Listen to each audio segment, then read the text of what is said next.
My daughter's teacher called her trash in front of the class. I didn't yell. I just quietly destroyed her life. Hi. My name's Cassandra. I'm 38, a single mom, and I have a sharp memory for people who hurt my daughter. Especially the ones who smile while doing it. I wasn't even supposed to be at the school that day. It was one of those accidental drop-ins. I'd forgotten my daughter May's art project on the kitchen table. She's 10, bright as the sun, a little shy.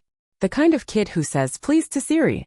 So when I stepped into the back of her classroom and caught the tail end of a sentence that froze my blood, I didn't fully understand what I was hearing at first. Ms. Holbrook, her 5th grade teacher, was standing at the whiteboard. Her voice was sweet, syrupy. You don't want to end up like May, do you? She cooed to the class. Not everyone wants to carry around trash. The kids laughed. A few turned around, one of them saw me in the doorway and nudged the others. I saw May. She was sitting stiffly in her seat, head low, jaw clenched. Her knuckles were white around her pencil. I waited. Didn't say a word. Miss Holbrook turned and froze when she saw me. Oh, Mrs. Jennings. I didn't see you there. Her smile returned too fast. I smiled back. Don't let me interrupt. She didn't say anything else. Just cleared her throat and turned back to the board. Later that day, I picked May up from school, calm as ever. She got in the car without a word. I asked how her day was. She said fine and stared out the window. That night, I made myself a cup of coffee and sat at my desk. I pulled out an old notebook, the kind I used to use back when I worked in HR compliance. I made a list. 1. Find out everything about Ms. Holbrook. I didn't scream. I didn't march into the principal's office.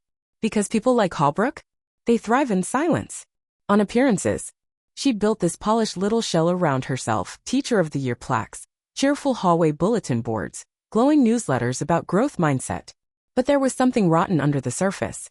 I knew it. My daughter's eyes weren't lying. So I started digging. At first it was just light reconnaissance. LinkedIn, Facebook, her old teacher website still cached. I found nothing suspicious, but I found something better, patterns. Every few years she changed schools. Always after glowing reviews, always in spring. Each move was framed as growth or transitioning into leadership roles. But never actually a promotion. I checked local parent groups. Searched old posts. On a private forum buried 2 years back, I found a thread titled, "We need to talk about Ms. H." It was short. Deleted soon after it was posted, but not before someone archived it. A parent had written about her daughter being discouraged from speaking in class. Another said their son came home crying because the teacher had mocked his stutter. A third mentioned that their child had been moved to a different class mid-year. It wasn't working out. No names. No hard proof. Just whispers. But I wasn't done. I reached out to those parents. All of them. It took days. Some never replied. Others said they didn't want to stir the pot. But 2 responded. One was the mom of a girl named Clarissa, now in 7th grade. She said Ms. Holbrook told her daughter she had attention-seeking behaviors and punished her for asking too many questions. She pulled her out mid-year after her daughter started biting her nails until they bled. The second was a dad. He didn't want his name used, but he told me point blank, that woman should not be around children. When I asked why, he just said, she knows how to smile while twisting the knife. I was starting to see the pattern clearer now. Ms. Holbrook didn't yell. She didn't scream. She humiliated. Subtly. Publicly. Then told the kids and parents that they were being dramatic. I needed more. So I did what any responsible parent might do when they're towing the line between justice and vengeance.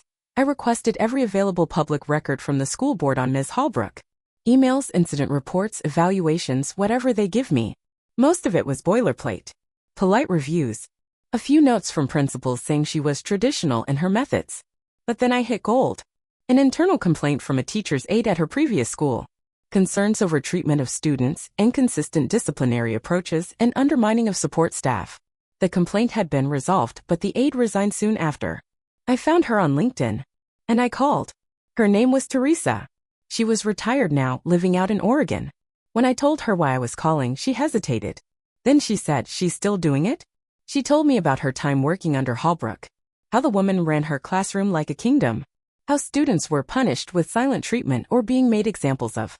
How Teresa had once gently corrected her in front of a student and was iced out for the rest of the semester. She's a bully, Teresa said flatly. But she does it in a way that makes you sound crazy if you complain. I was furious. But more than that, I felt vindicated. My instincts weren't wrong. So I crafted a plan. I wasn't going to file a complaint and watch it rot in some inbox. I wasn't going to post a rant on Facebook and wait for the pitchforks. No. I was going to hold a mirror up to her face and make sure the world was watching. Next step. Bring the other voices together. That weekend, I invited the parents who had responded to coffee. We met at a quiet cafe, shared stories, compared notes, and we made a decision. We were going public. But not just any way. No, I had something bigger in mind. The district had a Celebrate Education night coming up. Local news, community awards, parents, teachers, students. And guess who was being honored for innovative classroom leadership? Ms. Holbrook. Perfect. The stage was hers. Until it wasn't. There's a quiet kind of satisfaction that comes from knowing exactly what you're about to do. And exactly how someone's going to react when the mask gets torn off. Celebrate Education night was a week away, and Ms. Holbrook was set to receive a Community Inspiration Award. I nearly choked on my coffee when I saw her posed headshot in the school newsletter. Chin tilted just so, captioned with words like nurturing and transformative. But the real punchline? A quote from a parent testimonial. Ms. Holbrook made my daughter feel seen. I wondered if Clarissa would agree. Or May. Or the boy with the stutter. I didn't sleep much that week. Not out of nerves, out of planning. I worked in HR compliance for 8 years before I had May.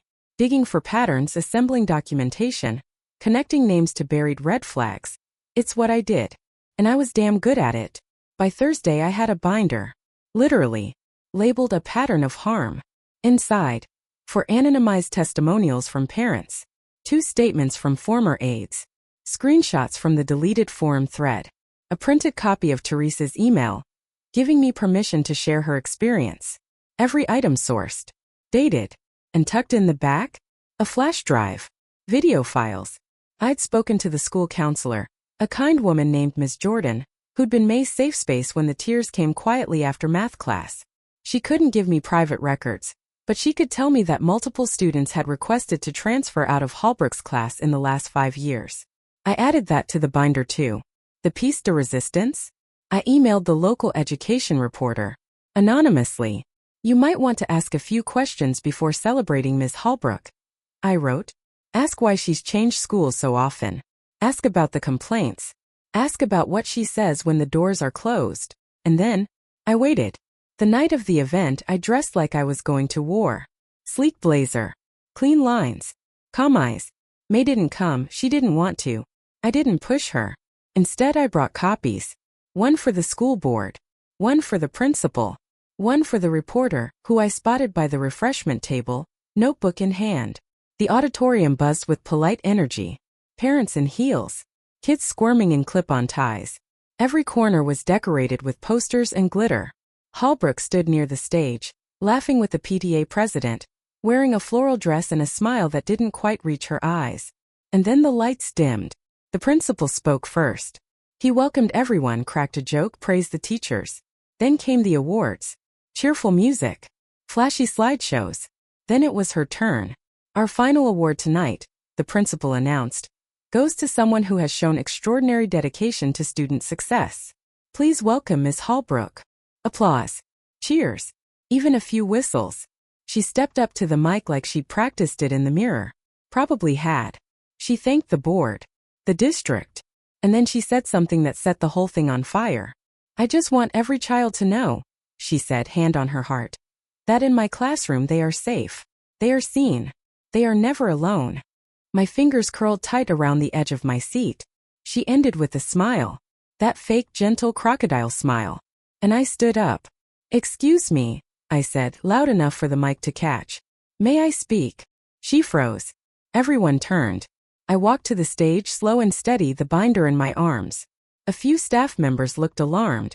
The principal half stood, clearly unsure if this was part of the program. It'll just take a minute, I said softly, and I took the mic. My name is Cassandra Jennings. My daughter was in Miss Holbrook's class this year. Pause. Deep breath. And 3 weeks ago, she was called trash in front of 20 children. Gasps. Actual audible gasps. Holbrook's face changed. Not much, just a flicker. Like someone behind a curtain tripping over a spotlight. I opened the binder. This is a collection of stories. From parents, former aides, even a retired teacher who worked beside Ms. Holbrook. They all described the same things: humiliation disguised as discipline, students targeted for asking too many questions, moved quietly out of her class to protect them. I turned slightly, addressing the room now. Ask yourselves, why does someone so praised transfer schools every 2 years? Holbrook opened her mouth, closed it. I am not here for revenge, I said. I am here to stop the harm. I placed the binder on the podium. Next to it, the flash drive. This is for the board. For the district. For any reporter in this room who still believes in accountability. Please read it. Watch it. Then ask yourselves if this is the legacy you want to celebrate. Silence. I stepped down. Holbrook tried to speak. That's completely out of context, she stammered. She's twisting things. But the room had shifted. The principal didn't applaud. The PTA president stepped away. The reporter? She was already flipping through the binder. I left without another word. The morning after the board meeting, everything changed. The article went live at 5:47 a.m. Beloved teacher or master manipulator? Parents speak out against Ms. Holbrook. I didn't break the story, the education reporter did. She used every piece I gave her. Statements from parents, assistants, even one retired teacher who called Holbrook an expert in cruelty masked as structure. But the comments? That's what buried her. My daughter cried every day before school.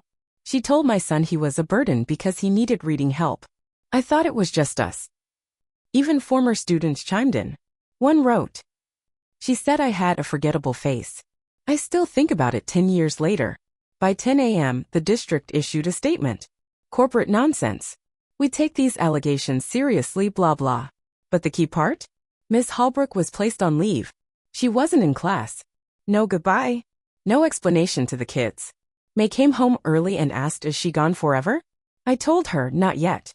But she's getting there. Then came the school board meeting.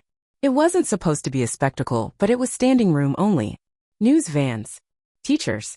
Parents holding folders. Kids who used to be scared to raise their hand. And Ms. Holbrook showed up. Wearing a stiff suit. Pale. Shaky smile. Eyes darting. She stepped to the mic. Her voice was thin. This is a smear campaign. A personal vendetta. I've given 15 years to education. Look at my evaluations, my awards. She kept saying I. But then someone stood. A father. You told my daughter to learn to stay quiet, or she'd never have friends. Then a woman. My son has anxiety now. He said your class was like walking into a trap. A teenage girl walked up. Calm. Direct. You told me I was too emotional to be taken seriously. So I became a writer. Thanks for the inspiration. Holbrook said nothing. Her mouth opened, then closed again. I stood up next. May was beside me, clutching my hand. This is my daughter, I said. You made her feel like garbage. But she knows now kindness isn't weakness. It's strength. The board president leaned into the mic. Effective immediately, Ms. Holbrook is suspended pending a formal hearing. She didn't argue. She just walked out. I thought it was over. But then came the email. A local news station invited her to give her side of the story. She said yes. Then they invited me. I said yes too. Bright lights. 2 chairs. 1 camera. Live broadcast. Holbrook sat across from me. Powdered face, forced calm. She still had that brittle elegance, but it cracked at the edges. The anchor started soft. Miss Holbrook, what do you say to the allegations? She exhaled. I'm heartbroken.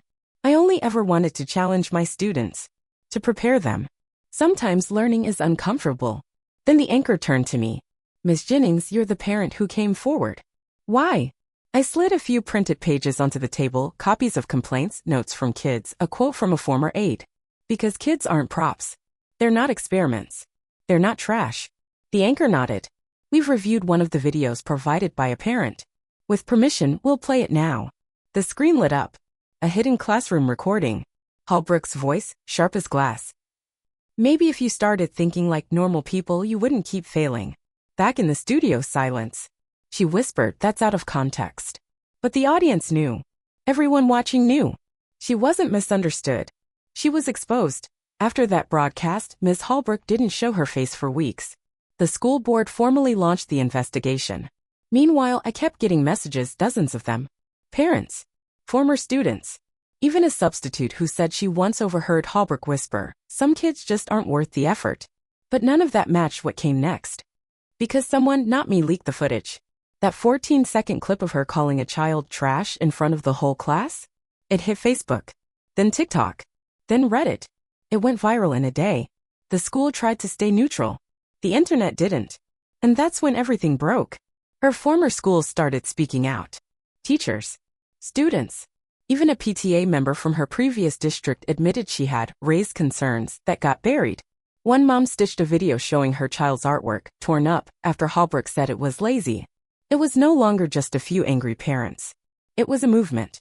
And then came the final act. The school board hearing. They moved it to a larger venue. They had to. Local news was there. So were at least 100 parents. I didn't plan to speak again. I just wanted to witness it.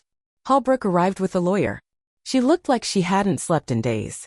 Gone was the cardigan-clad queen of the classroom. She looked small. The board chair read through the charges. They didn't mince words. Multiple documented incidents of emotional misconduct, intimidation, and retaliatory grading practices.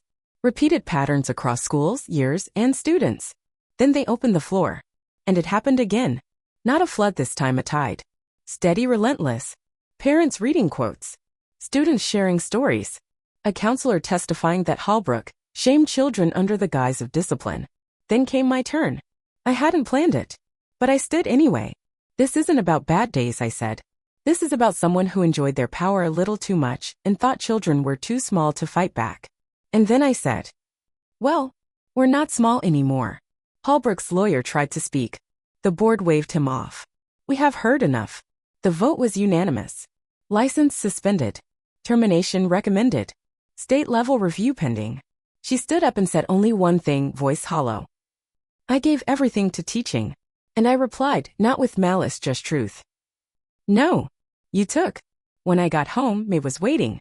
She looked up at me with those bright, serious eyes of hers. Is it over? She asked. I knelt down, pulled her close. For her? Yeah. For us? It's just starting. Because now my daughter walks taller. Because other parents feel braver. Because silence doesn't win anymore, not when you meet it with truth. And as for Holbrook? Last I heard, she tried applying to another district. They turned her down. The internet remembers. Update: 5 months later. It happened on a Thursday. May had after-school theater club and I was running late, maybe 10 minutes. The kind of late where you curse traffic lights and your own carelessness. When I pulled into the lot, the sun was low, casting long shadows across the playground behind the building. That's when I saw her. Standing by the chain-link fence. Wearing black. Holding something behind her back. Miss Holbrook. And May, my daughter, was on the other side of the fence, just a few feet away. Alone. I couldn't hear what she was saying, but I saw May's posture, tense, shrinking slightly, like a flower folding at dusk. Holbrook leaned closer. Her mouth was moving. Her eyes locked on May's face with this awful, predatory softness. My brain screamed move. I ran. Harder than I had in years. My heels cracking against the pavement, my lungs burning. She didn't hear me until I was almost on her. She turned and I saw it. What she was holding. A small music box. The kind May had once made in class. The one that went missing 2 weeks ago. My daughter had cried for hours when it vanished. And now here it was in Holbrook's hand. Her thumb on the winder. As if she was going to give it back, or break it right in front of her. I didn't think. I shoved her. Not hard. But hard enough. She stumbled back, lost her balance, and hit the pavement. Her wrist scraped against the curb, and the music box clattered to the ground between us. May ran to me. I pulled her close, shielding her with my body like I was still made of something unbreakable. Holbrook sat up slowly, eyes wild, lips trembling. Are you insane? She hissed. I wasn't, I stepped toward her. Calm. Focused. Voice like ice. Come near my daughter again, and I'll make sure your next address has steel bars and a visitor schedule. She blinked. Tried to laugh. I didn't. You stalked her. You stole from her. You waited here alone after you were banned from every school in this county. You think that doesn't count as intent? Her mouth opened, but no sound came. I took out my phone and snapped a photo. Her on the ground, the music box beside her, the school sign in the background. Then I said, this is me being merciful. But one more breath in her direction and I swear to God, I'll go nuclear. You're done. You've lost. Stay. Away. I picked up the music box, still intact, and walked away with May in my arms. Did I call the police? Not yet. Because sometimes the most terrifying thing for someone like Holbrook is realizing the mask is off, the game is over. And her victim is now the one writing the rules. Final update 11 months later. Just wanted to let everyone know we're okay. Actually, we're better than okay. May's thriving. She just won a school writing contest and read her poem out loud without flinching once. Her confidence? Unshakable now. There's light in her I haven't seen in years. As for Holbrook? Gone. No calls. No sightings. No whispers. Just silence. And we're keeping it that way. Sometimes I still check the cameras. But mostly we sleep in peace. Thank you, truly, to everyone who reached out, commented, shared support. You reminded me I wasn't crazy or overreacting. That I was protecting. You helped us fight back. And we won.